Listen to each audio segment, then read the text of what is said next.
Zerubbabel and Joshua, they start leading these 40,000 exiles in rebuilding the temple. They relay its foundations. They rebuild its altar.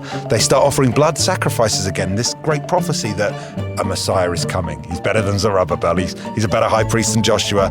God's plan to save his people is game on again. It's hugely exciting.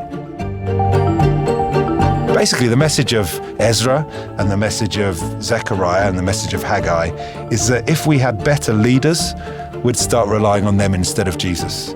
God actually allows our human leaders to let us down and disappoint us in order to make us look up into the eyes of Jesus. You can't easily read the Bible all in one go, not least because it's made up of a library of different books, and it covers thousands of years of history. So do you ignore it, or do you focus on the big themes to help make sense of it? Well, I found someone who is so passionate about the Bible, you'll want to pick it up and give it a go. His name is Phil Moore. He's read it, studied it, written about it, and talked about it. This is why these books of the Bible are really important. I've been following Jesus for a little while, and I think disappointment and delay are some of the hardest trials to bear. To be honest, I'd rather have pain inflicted on me than the pain of waiting. Waiting, disappointment, delay, it's just so hard. But actually, if you say you want to follow God, by definition, that means you're willing to go at his speed.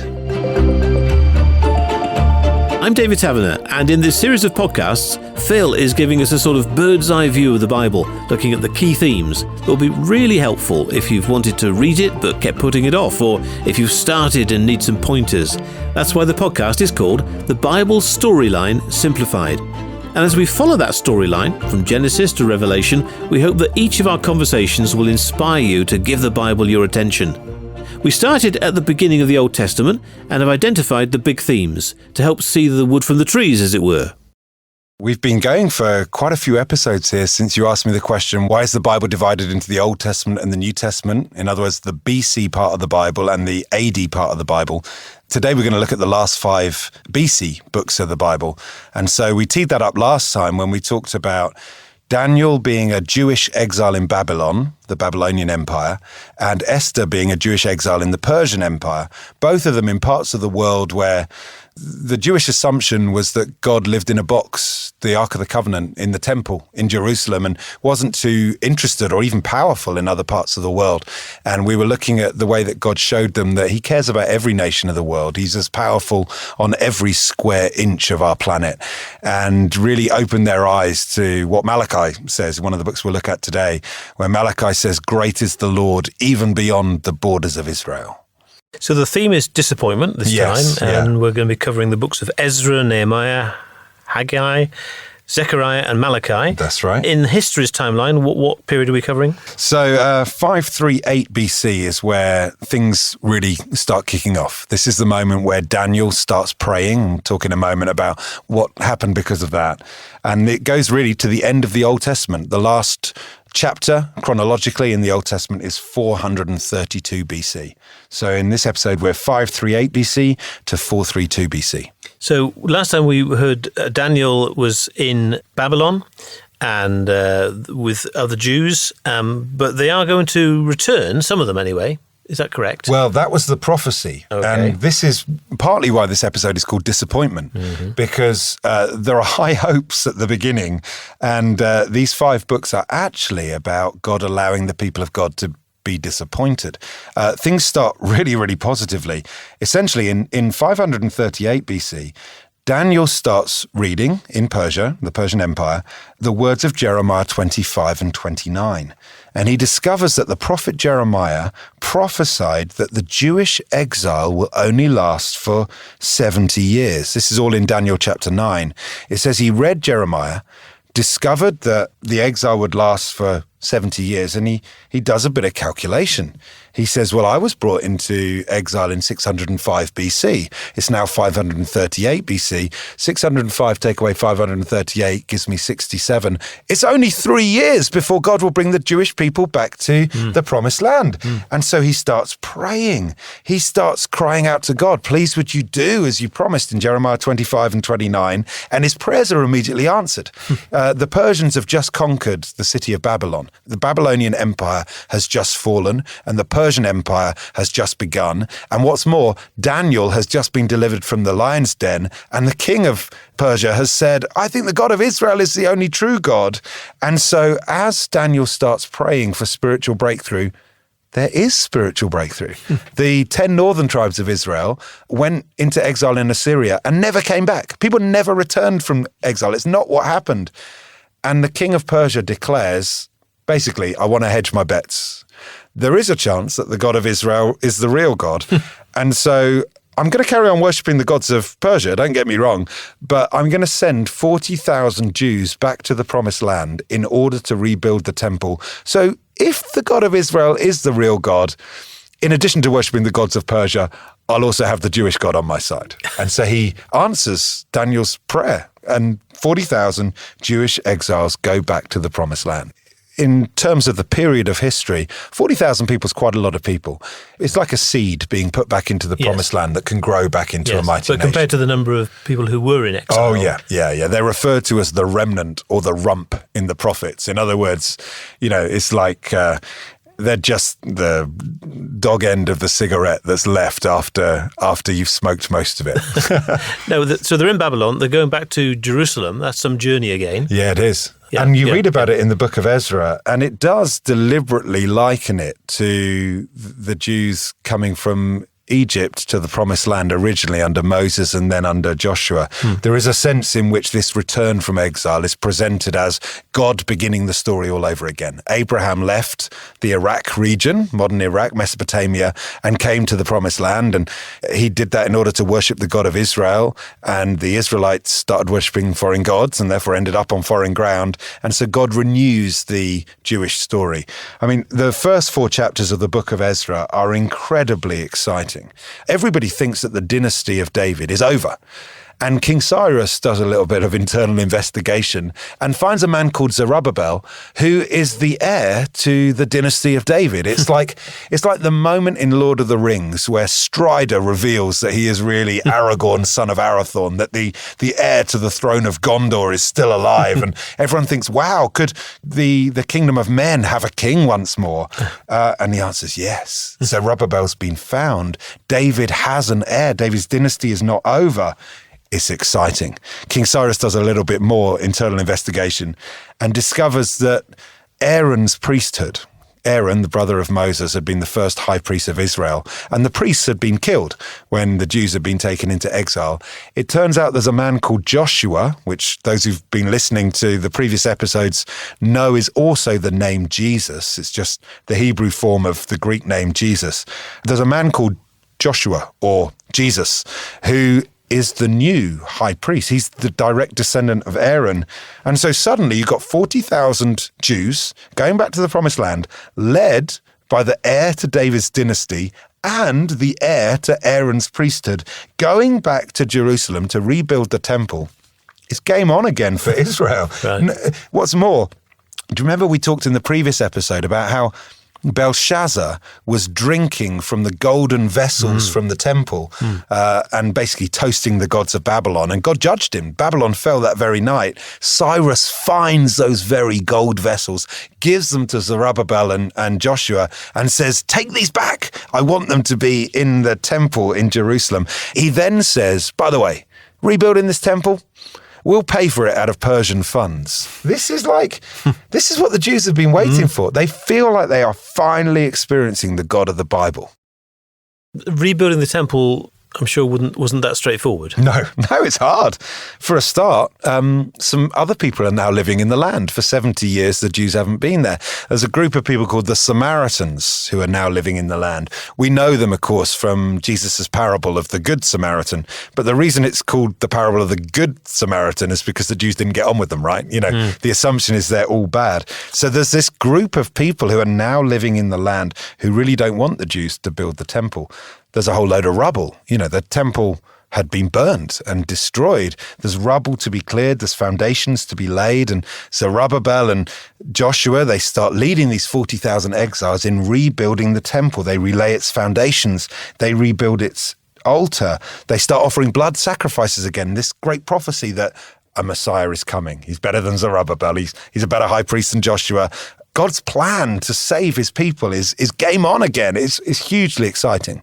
Does the rebuilding plan go according to plan? No. There's a reason why this episode is called Disappointment. It all goes wrong. The Samaritans basically get really upset that the Jews are back in the land and rebuilding the temple. And so they lodge a formal complaint with King Cyrus. And the Persians call a halt to the rebuilding in 535 BC. And nothing happens for another 15 years. To understand the disappointment here, you've got to understand Daniel's reading Jeremiah 25 and 29. He gets in his head, 605 BC, I'm taken to Babylon. 70 years in Jeremiah 25 and 29. That means 535 BC is the year that the temple will be completed. It isn't. It's the year when the temple is stopped from rebuilding. I mean, it's gutting for the people of Israel. I think this is why these books of the Bible are really important. I've been following Jesus for a little while, and I think disappointment and delay are some of the hardest trials to bear. To be honest, I'd rather have pain inflicted on me than the pain of waiting. Waiting, disappointment, delay, it's just so hard. But actually, if you say you want to follow God, by definition, that means you're willing to go at his speed. And the way God works is he doesn't progress things at an even pace year on year. God will allow 20 years to pass with no progress whatsoever. And in the 21st year, he'll do more than you could do in a century of your own effort. And I think part of that is because it's a cliche, but it's a cliche because it's true. God is more interested in the journey than the destination. We just think, I just want to get there. I want to finish it. But God's actually thinking, delay and disappointment is some of the ways in which I disciple you and I teach you what I'm really doing in your life and how you can become more like me. How long did the delay last in this case? Well, at least 15 years. So it's stopped in 535 BC. And spoiler alert, it restarts in 520 BC. But in those intervening 15 years, the Jews basically learn a lot about God and a lot about themselves. So first thing they learn is that Daniel had made the classic error. If I think of the times I've thought I heard God speak and it turned out it wasn't God at all, generally the problem has been that I've been too focused on me and not enough focused on him. So Daniel, he reads these 70 years in Jeremiah 25 and 29, and his focus is on him. I came to Babylon in 605 BC, take away 70, gets to 535 BC. This is when it's all going to happen, because 605 BC is when I came to Babylon. Daniel has to learn, Daniel's probably long dead by now. The Jews have to learn it's not all about me. The truth is, Jerusalem hadn't been destroyed until 586 BC. And sure enough, in 516 BC, the temple is completed. God's completely faithful to his word, but sometimes we can get the wrong end of the stick. I think the second thing is the Jews realize that God wants to shape them during this period of delay. This is why I've included Haggai and Zechariah in this episode, because even though they're prophets, they're warning sirens, they could have been in a previous episode, they both prophesy to the Jews during this period of waiting. And they basically try and explain to them what God's trying to do in our hearts through periods of disappointment and delay. So, they basically talk to the Jews about what God's trying to do when your leaders let you down. That's quite a big theme. Yes, it's quite a big theme of life, right? Yes, indeed. Absolutely. I'm old enough to remember Barack Obama becoming president of America and just the almost messianic hope around him. There was a cartoon in the Times when Barack Obama was inaugurated, January 2009 it must have been, and it just showed a picture of the White House and the fountain on the White House lawn, and it just had a sign next to it, "No walking on the water."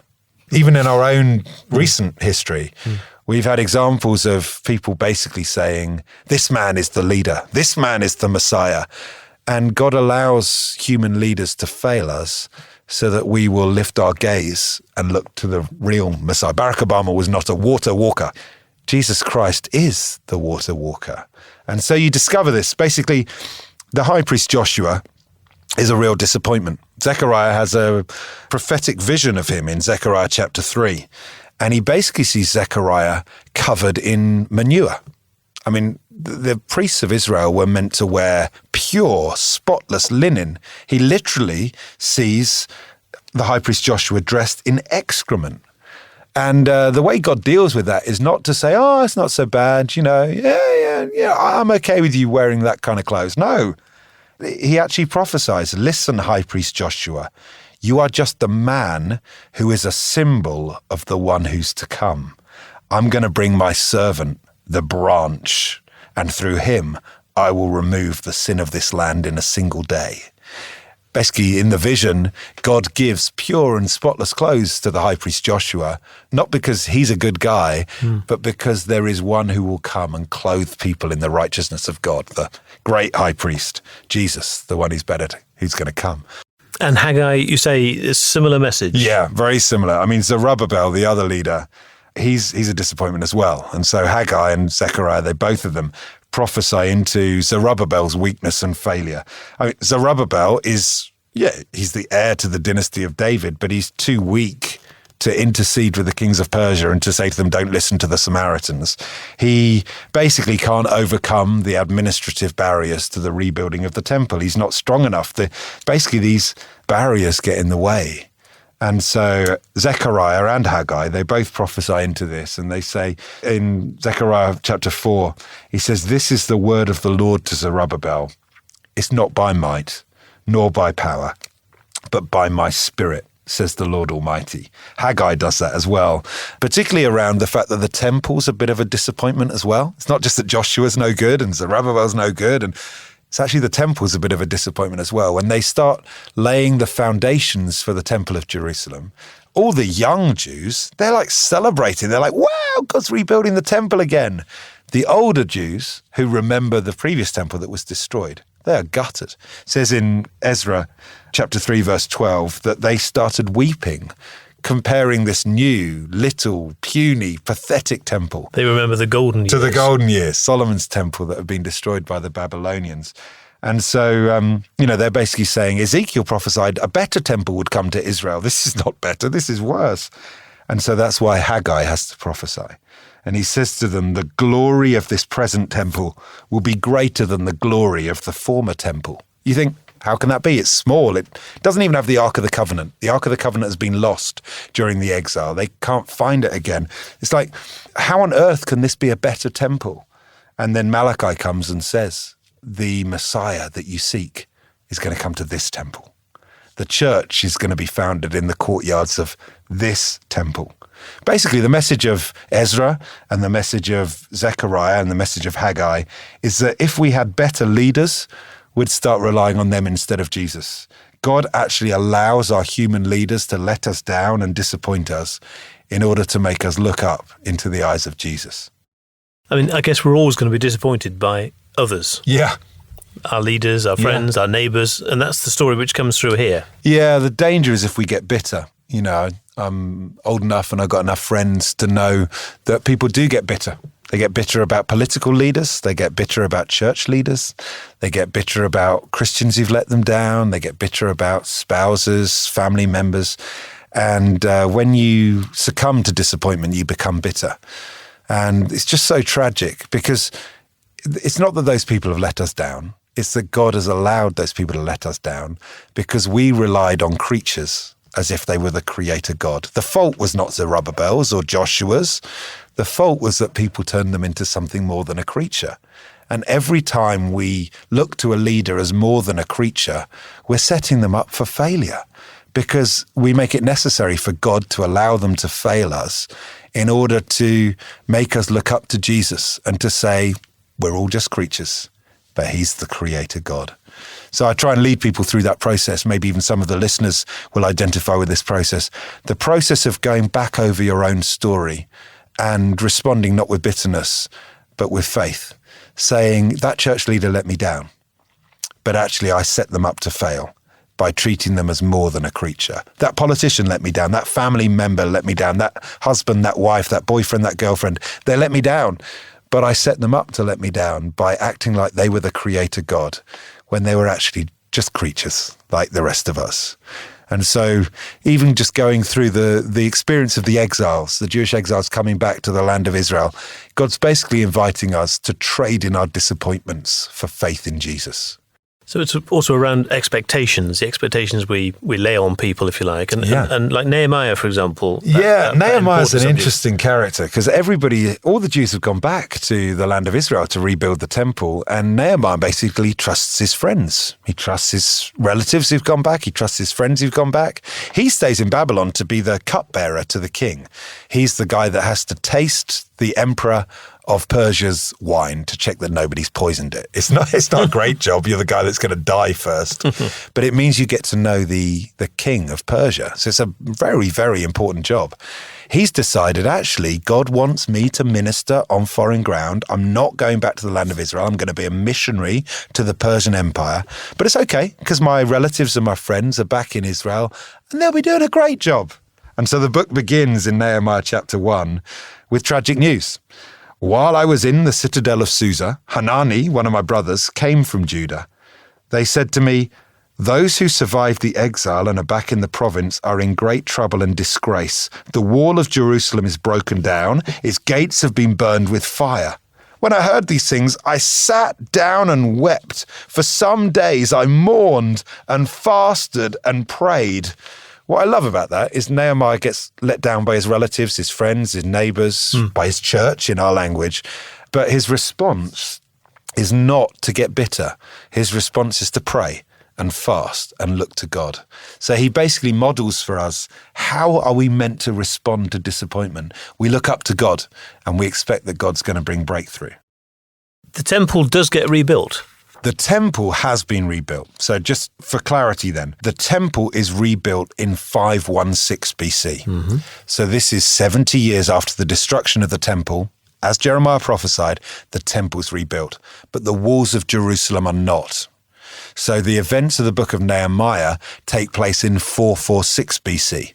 In other words, 70 years from the destruction of Jerusalem to the rebuilding of the temple, and then another 70 years from the rebuilding of the temple to the rebuilding of the walls of Jerusalem. 70 years, the Bible's really into these numbers that speak of God's perfect plan.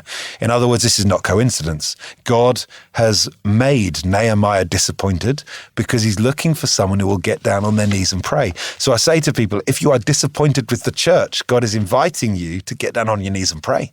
He's looking for people who are disappointed with the state of Christianity in the Western world, not so they'll get bitter and leave the church, but so they'll get down on their knees and look to God for the church.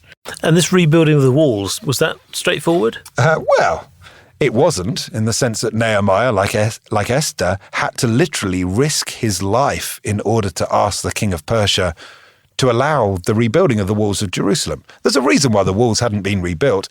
It was that the Samaritans had basically said, Jerusalem is a city that has perpetually rebelled against its rulers, therefore don't allow the walls to be rebuilt.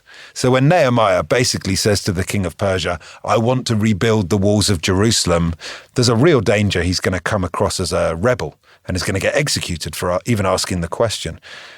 But actually, when he takes ownership of the problem in prayer, he finds, like Ezra, the king of Persia is his friend. He offers him resources. He offers him letters of transit. He helps Nehemiah to begin the rebuilding. Nehemiah's a smart leader. He goes back to Jerusalem and he doesn't immediately reveal his plans. He inspects the walls, even by night. He goes by moonlight in order to see the lie of the land and how the city needs to be rebuilt. He devises a plan for rebuilding the walls.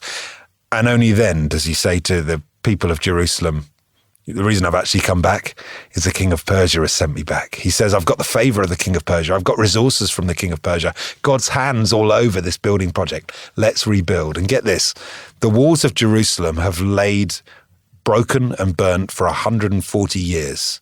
When Nehemiah uses disappointment to get before God in prayer, he rebuilds the walls of Jerusalem in 52 days. Wow. Yeah, it's huge. He divides the work and gets different people to do the work. There's still loads of disappointment left in the story.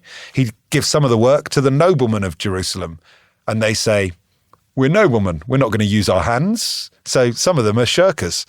He goes off to talk to the king of Persia for a little while and comes back to Jerusalem.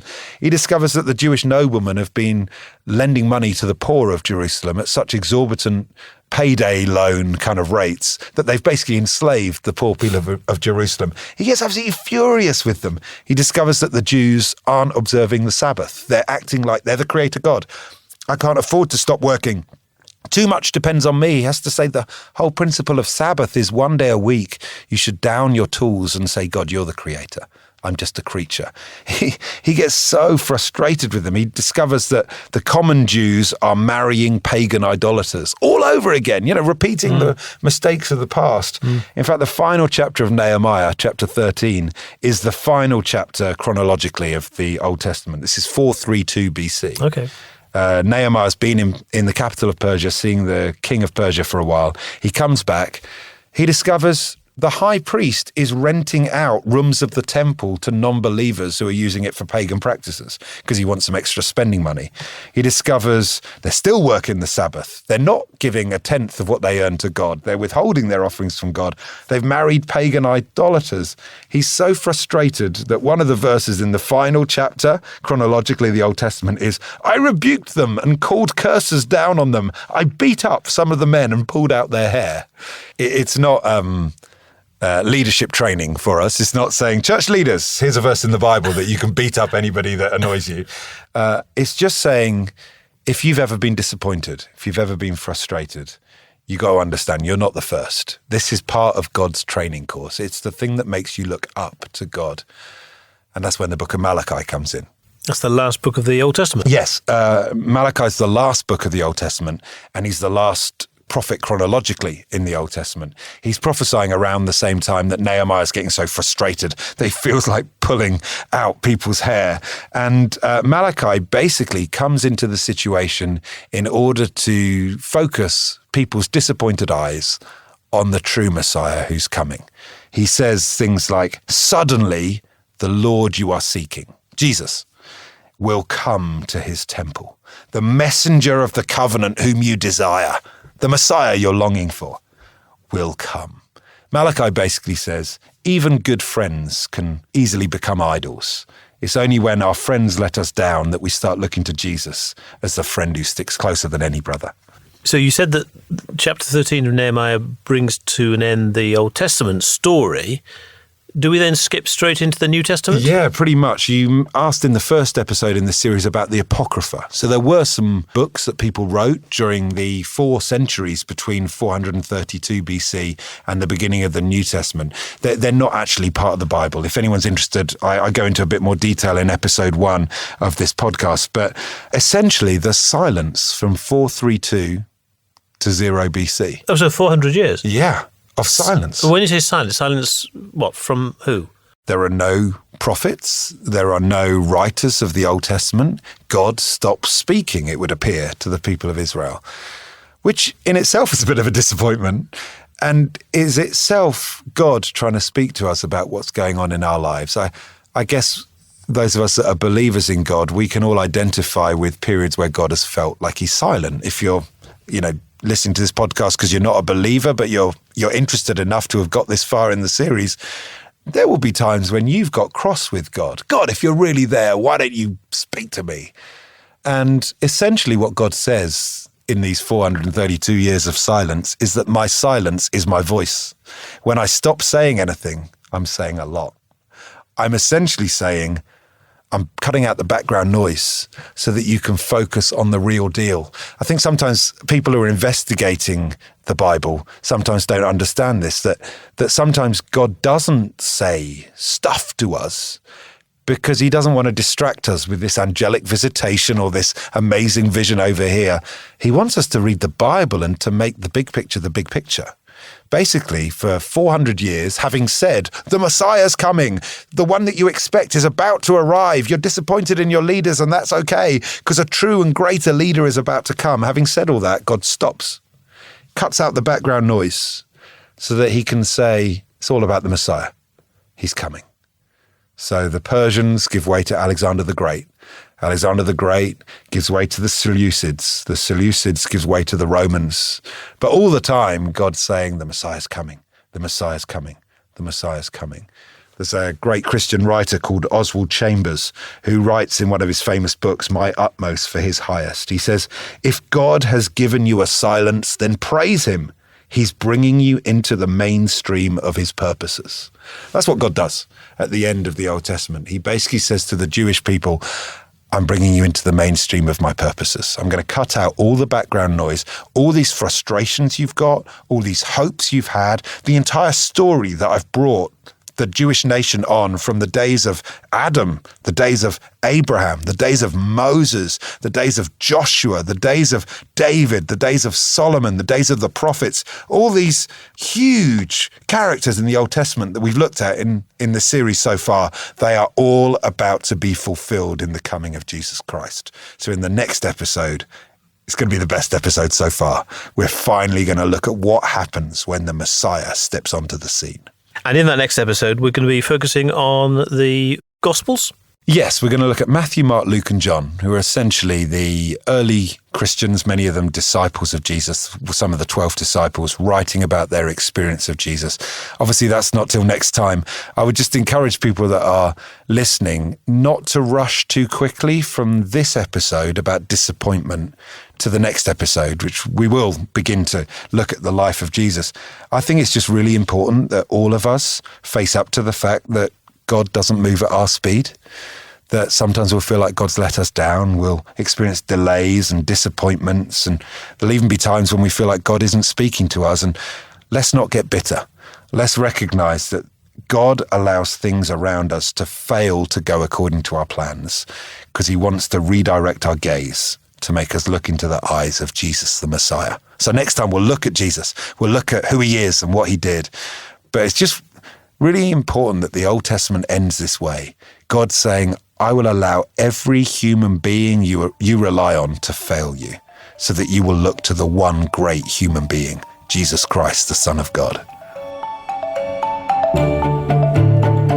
So next time, we start to look at the big themes in the New Testament, starting with the Gospels. The four Gospels are Matthew, Mark, Luke and John, who are all describing the good news that this disappointment has been answered, that these anguished prayers, God, we need a better leader, we need the Messiah, will he finally come? The good news is that God himself has stepped into human history. God has literally become a human being in order to bring about the great chapter of the story. I'm excited about all the episodes in this broadcast, but you'll get that this is the one I'm most excited about. God himself steps into the story as a human being. Join Phil Moore and myself, David Taverner, for episode 11, Real, the next episode of the Bible Storyline Simplified, based on Phil's book, The Bible in 100 Pages. You can find Phil at philmorebooks.com. Thanks for listening.